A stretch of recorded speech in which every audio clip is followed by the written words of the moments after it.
Hi there. I'm back. I'm about a month and a half out from my triathlon in August. It's August 16th in Cleveland.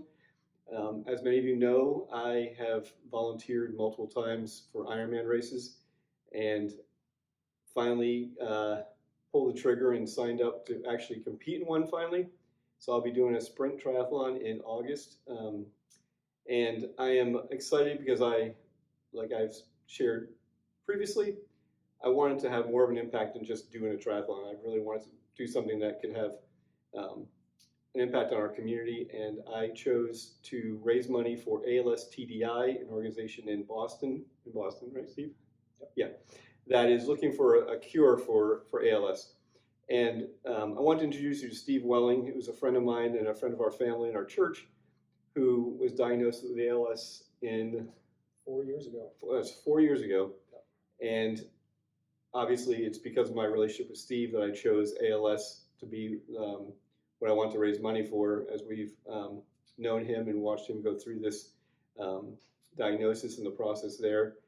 And with less than a month ago, well, a little more than a month ago, I'm very close to my goal of fundraising. My goal right now is $3,000. I was at $2,000. I've surpassed that. My goal is $3,000 now, maybe more. And I want to give it a chance for you to meet Steve, and we're just having a little conversation. And I appreciate all the support that I've gotten so far. Support for the race, but more importantly, for all those that have given towards my fundraiser for ALS TDI. It is greatly appreciated. So thank you for your generosity, and all the folks that have sent me messages regarding their friends and family that are living with or have passed from ALS. Thank you for sharing that with me, and I hope to carry their names with me when I do the race in August. So Steve, so you were diagnosed 4 years ago. Yes. What was that like for you when you kind of heard that? It was definitely a whirlwind, hard pill to swallow. You don't think it's real when you hear it. It's like, how did this happen to me? And even at the time, I didn't even know exactly what ALS was. I had to look it up and figure it out. And that's one of the reasons I'm so glad you're doing this, is bringing awareness. Like, I wasn't even aware exactly what ALS was. But learning about what it was, and after diagnosis, we were very quiet about it. We were very private. We wanted to keep it, within our family, and didn't really want to share the news and make it public. But eventually, so much progression happened where things were noticeable, and it probably took almost a year for us to finally come public with it. And the amount of support that came from everyone was truly amazing. And we talk about awareness and how I didn't even know what it was, and we think it's very rare. It's surprisingly very common. When people would approach me, there were many people that were like, "Hey, my mother had it, passed away from it years ago. My friend had it. My father-in-law had it." There were a lot of people that I knew that were affected by ALS by someone in their family. So it's more common than what you think. But again, people who have dealt with it, who know about it, they are very supportive in our journey. So I'm thankful for that. I'm thankful for them sharing their stories with me. It's kind of a way of therapy. Like, hey, I went through something that you also went through, and our journeys might be a little different, but they're very much the same. So it's good hearing different perspective from other people. Yeah, I know I knew nothing about ALS except for what you see nationally, like, the big names of people that. Yes. But as I've done this and diving into talking to people from ALS TDI and getting videos and watching, documentaries and research videos, and it's fascinating that this is so prevalent, but yet there's no cure at this point. And ALS TDI, that's their goal. They want to find a cure. Now you were affected. You said there's two kinds, and you were affected your limbs first, right? Yes, I'm no doctor, but to speak a little bit about the knowledge I have of it, there are two main types. There is bulbar onset and limb onset. So the bulbar onset is more vocal, breathing, things like that. Limb onset is more your limbs, your legs, your hands, arms. I was affected by limb onset because I first noticed it with my muscle fasciculations in my arms, and my hand weakness came first. Eventually, after a few years, my legs started getting weaker, and as you can see, I'm in a chair now, but I am still, I've been diagnosed for 4 years. I'm still able to talk, communicate. I have a little bit of difficulty breathing at this point because that's being affected, but my limbs are my main thing. You can see it physically. There are some people that have bulbar onset where you see their speech go right away. It might be a little bit more aggressive, or I've seen some people, I've watched online, forgive me, it might be Calgary Flames, someone who worked at Calgary Flames office who had bulbar onset ALS. He essentially was mute, he couldn't talk, his mouth hung open, but he was mowing his grass, he was playing baseball with the kids. Oh, wow. He was affected differently, and it's amazing. I think that's why it's so hard to cure this, is because each diagnosis is unique in itself. Wow. And Steve is an amazing guitarist, and I remember your last concert. Well, you didn't play guitar your last one. No. You just sang. Yep. But the one before that, if I remember correctly, you taped the pick to your hand. Yes. Because you couldn't, and I remember that was the first thing we all noticed. Yes, it got to the point. I played guitar, and my hand grip was weak. Well, I kept dropping my pick when I was strumming, and we figured out, all right, let's just tape it to my finger. So I was able to still move my arms up and down and strum.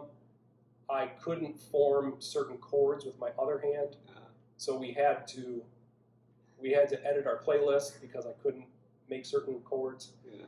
But we still found a way to do it, and who cares if I got tape on my finger? We're going to figure this out and go for it. Yeah, if you're ever at ALS, acoustic ALS, Acoustics for Autism. acoustic for autism, Yeah. you would have seen Steve's band play there. He played there several years. Yeah. So tell me about ALS TDI and your experience with them. So I was fortunate enough to go out to Boston and visit the facility. I was blown away by what they are trying to accomplish. In my mind, that is what I'm looking for, what they're doing. They are trying to find a cure. I know that there are other organizations that help people deal with everyday life with ALS and help them with certain pieces of equipment, certain tools. That is great. We love those organizations. But my main thing is I don't want people to go through this. So if you can find a cure, I am all for that. Yeah. And ALS TDI, when I visited there, they explained their main goal is to find a cure, and they are willing to help anyone along the way. Like if there's another drug company or manufacturer or another trial that's happening, they are not afraid to share their data and what they have learned about it, because their goal is the same as these other companies' goals. Find a cure, and like we talked about, they want to work themselves out of a job. Yeah. They want to find a cure and not have to try to find one anymore, that they found it. Yeah, and my interactions with ALS TDI have been amazing. They have sent me videos and sent me little swag. I got a really cool hat from them that I'll wear at the race, and I've been very impressed with their passion for finding that cure. And it's palpable when you talk to them on the phone. They're just ready. Like I asked, just for some support on, making people aware and giving people an understanding of what ALS is, and they sent me links after links, and they sent me stuff, and they sent me, to give me whatever I could get to help people understand, because I'm still learning, and I'm sure Steve, you're still learning about ALS, and Yeah. it's so different between everybody that I can imagine that finding a cure is going to be really a challenge, but it's going to happen with them working as hard as they are. Now, you said you talked about that they're about finding the cure, but there's other organizations that try to help in the day-to-day life. And Yes. we are fortunate to have a clinic here in Toledo. So tell me about that and what they do and how they help. Yeah, we're lucky enough that the Toledo ALS Clinic has been open for over a year now. Meanwhile, before, when I first got diagnosed, we had to travel, and any ALS patient had to travel to Ann Arbor, Cleveland, Columbus, wherever, to get the proper help. Now that this Toledo ALS Clinic has opened up at ProMedica, it's amazing having it here close to us. One of the main benefactors with that, I would say, is one extra doctor that they have as part of their team. If you go to any of these other clinics, typically your day consists of seeing about 7 different specialists. Okay. You see a neurologist, you see a nurse, you see a social worker, a occupational therapist, physical therapist, speech therapist, dietitian. Wow. And the one thing about Toledo that is better, that's amazing, is they have a pulmonologist as part of the team. Because with pulmonology, breathing is a major factor with ALS. At the place we used to go to, we had to schedule a pulmonologist on a separate day. So that was even more time that we had to go and spend there and take time off work, my wife and everything. But having a pulmonologist as part of the team is a huge factor for us. So all these professionals, they're helping with the use of the chair, use of adaptive equipment. Yep. They're helping. Their nurses checking your basic health and things like that. Yep. Neurologists obviously dealing with the physical effects. Pulmonologist. Yeah, Yep. is dealing with your breathing. And you said earlier to me that's it's been affecting you a little more with your breathing. Yes. So is that, you see that being helpful, having that doctor working with that? Yeah. When I first got diagnosed, breathing and speech was not an issue for me at all. Right. As things have progressed, my chest has gotten weaker, my abdomen, my diaphragm, everything is getting weaker. So it takes me a little bit more time to talk and catch my breath, or projecting in a loud environment is difficult for me. Yeah. Talking one-on-one is fine. And I'm lucky enough that my speech is not really affected by it. Yeah. I don't have slurs or take a long time to say words and everything. Meanwhile, other people do. And the team of doctors, like, for example, my days are mostly consisted of, I need to talk to the physical therapist about my limb movements. Mm-hmm. Before the occupational therapist helped provide tools or suggestions for me, like when I was cooking and my hands weren't working, they suggested certain knives or certain, I think it's called Dyson paper that's really sticky to help open jars and things like that. Or, certain things like to help you with the restroom or brushing your teeth. There's certain tools that you can buy off Amazon and get those to help. So that was very helpful for me. But me going to see the dietitian, I still eat okay. Yeah. They tell me to build up as much fat and everything that I can, because I'll eventually lose weight. When I see the speech therapist, I don't have an issue because I can read through the paragraph pretty fast. It's more projection. The projection is more the issue for you. Now there's other people that they might not have any issue with occupational therapy, mm-hmm. physical therapy, because they can move around great. They may have more difficulty with the speech therapist or dietitian, things like that. So each specialist plays a gigantic role for people of different symptoms. And now you have the pulmonologist. I can't say that word. Pulmonologist. I'm going to quit trying. You have that at every appointment now. Yes, now it's at every So appointment. you know that you can have that Yes. support. And you're very fortunate that you have a lot of people around you. You have a great friend group. You're involved with ALS for ALS downtown. I know you do other things. Having that support around you, I can't imagine a better support system for someone dealing with anything. Yes, it's such a blessing to have those people around me. Like I said in the beginning, we were very private about it. We didn't want help. Mm-hmm. That was my biggest thing, is accepting help. Everyone wants to help, and there are a lot of good people out there. Yep. Everyone wants to help, but they just don't know in what capacity.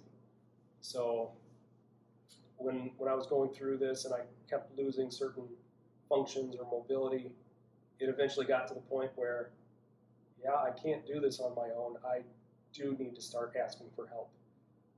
Well, once I did start asking for help, I mean, it's like they came out of the woodworks. Everyone has been great. Yeah. I'm so lucky to have so many different people be able to help me. I hope that other patients have that type of community and support. Yeah. I find myself fortunate because we have a good community around us, but I know there's some people that are less fortunate than that. So yeah. I wish them the best and hope that they can find the help that they need, whether it be, distant friends or family, or if they have to hire someone to come and help them. Yeah. I hope they find it. A couple of things. One, if my friends out there and people that see this video, someone who has ALS, which chances are you will or do. What's your advice? We were talking about this just now, like when you come to church. Yeah. What would your advice be to someone who doesn't know how to approach somebody who's dealing with this? Maybe because they don't understand the disease, maybe they don't understand what they can do to help. What would your advice be to someone who runs into a friend who's dealing with this? That's a good question. In my experience, I would say still treat them like the person that they are, like the person that you knew before diagnosis, but just throw in there, hey, we're here to help. If you need anything, let us know. It's difficult having so many people swarm around you. I know that they absolutely mean well. Absolutely. But I'm living with this every minute of every day, and I have to relive it with other people that are asking me about it. Just treat me like the person that I was, and if I need help, I'll ask for it. But that's my approach. Yeah. That's my opinion. I know there's other people that act differently about it, and that's okay. Everyone has a different journey and path. So I know when you first started coming to church, and it was obviously with your hands and whatnot, not wanting to talk about the disease, but yet also wanting to, because I want to show that so finding that line. And I know you and I talked a lot about sports, and actually just a few minutes ago you crapped on my Red Sox. But I feel like, yes, Steve is not just this guy with ALS. Steve is still the amazing person that I knew, from way back now, who helped our golf outing for the youth and raised money for autism, and is still making an impact in this community. And all right, take 4. So my phone storage is kaput apparently. So I'm not sure where the original video where it cut off, but there's something I really want to be able to talk about before I finish. And I'm going to be racing in a triathlon suit, which is a one-piece suit that you wear for the swim, the bike, and the run. So it's designed to do all 3. And if you ever watched an Ironman or bike race, you've seen similar things. So on my jersey, I'll have Steve's initials on my sleeve. I will have on my leg #EndALS. And on the back, it's going to have a motto that Steve and his family came up with for their fight against ALS. So I want to have you talk about that, because I think that's really cool. So our motto is make the most of today. And the reason we say that is because when you get diagnosed with a life-altering diagnosis, it changes everything. And you can approach it two ways. You can approach it by giving up and just being sad about it and depressed, or, you know what, we're still around, we're going to have fun, we're going to make the most of what we have, we're going to enjoy life, enjoy our time with our friends and family and everything. And that's what our approach is. I want to make the most of what we have now with everyone and try to get in as much as we can and make the memories, because you never know what you'll lose tomorrow. With ALS, you don't know what's going to happen next, how quickly things will progress. So I say make the most of today, because you never know what you'll lose tomorrow. So let's enjoy everything while we can. And I think that's something that we all can really learn from. And regardless of whether you're living with a debilitating disease, or cancer, or a car accident, or so many things that can happen, that the idea of making the most of today is so important for family. And I know you have done some really cool trips. You guys went to Mecca for yourself, and went to Green Bay and saw the Green Bay Packers Stadium, and you've taken some other trips with your friends, and again, we talk about the support. They have been amazing with helping you to be able to do some of these things. And Yep. Steve is married to Leslie, a wonderful godsend, and he has 3 daughters, the 3 M's in order. It's Maddie, McKenna, Molly. So they've really been very intentional about building family time and doing really cool memories. So I'm going to make the most of today on the back of my jersey, and for me, for that race, it's the same thing. I want to make the most of that day. I was joking with Steve earlier. I have a little bit of an imposter syndrome, worrying about doing this race, and but my goal is to make the most of that opportunity that I have. There's a book out there by Mike Riley called "Finding My Voice: Stories from the Ironman," and it's he is the guy who coined the phrase "You are an Ironman." If you ever watched an Ironman race, and he wrote this book about athletes he's met over the years who have Parkinson's, ALS, quadriplegics, people who are blind, just all these people who have finished an Ironman, which finishing an Ironman is amazing in itself. Having those kind of disabilities just blows my mind that these folks are doing this. And when I thought about the idea of doing a triathlon, I was like, okay, I'm out of shape, I'm 57 years old, I can't do this. But that book kind of humbled me, and to honor those that are not able to do it, I want to make the most of that opportunity that I have to do that race. And with this opportunity I have to raise money for ALS TDI, I hope that you will help me get past that goal, so that we can give as much support as we can to ALS TDI in finding that cure and seeing an end to people dealing with this terrific, just absolutely horrible disease. Which is why I have End ALS twice on my jersey, on the back and on the front. But the main focus is make the most of today, and I hope that I can bring some awareness during that race to folks that I'm sure will ask me about it, which I hope they do. But Steve, I really appreciate you taking the time, because I know we talked about being private, and it's hard to talk about these things. It's hard to accept help, and I'm grateful that you took the time to share a little bit of your story with me. And you, Steve, not guy with ALS, are really important to our family and to our community. And obviously, we continue to pray for you and your family. And thank you for sharing your story and your experience, and helping us to maybe have a little better idea of what how ALS affects us, and it affects everybody. Because I know your family is affected by it in the same way or a different way than some other people may be, but I'm glad that you have that incredible support, and you have an amazing attitude. And I'm sure it's not perfect all the time. No, I'm sure you struggle your days too. There's like some we all sunny do. days and there's some dark days. But I just hope that the sunnier days are more than your darker days. But again, thank you, and I will obviously keep you posted on how things end up. And everyone out there that's watching this, I hope this has been helpful. If you have questions, I will be posting this on Facebook. Feel free to ask questions on there, and if I can pass them on to Steve, I will. The race is August 16th. I will probably extend my fundraising a little bit past that, but I want to put somewhat of an ending on it.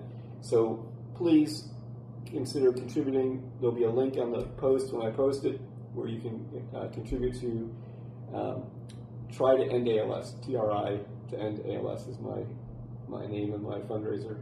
But again, Steve Welling, thank you for hanging out for a few minutes and sharing with all of our people that are watching this. So with that, thank you, and we'll keep you updated.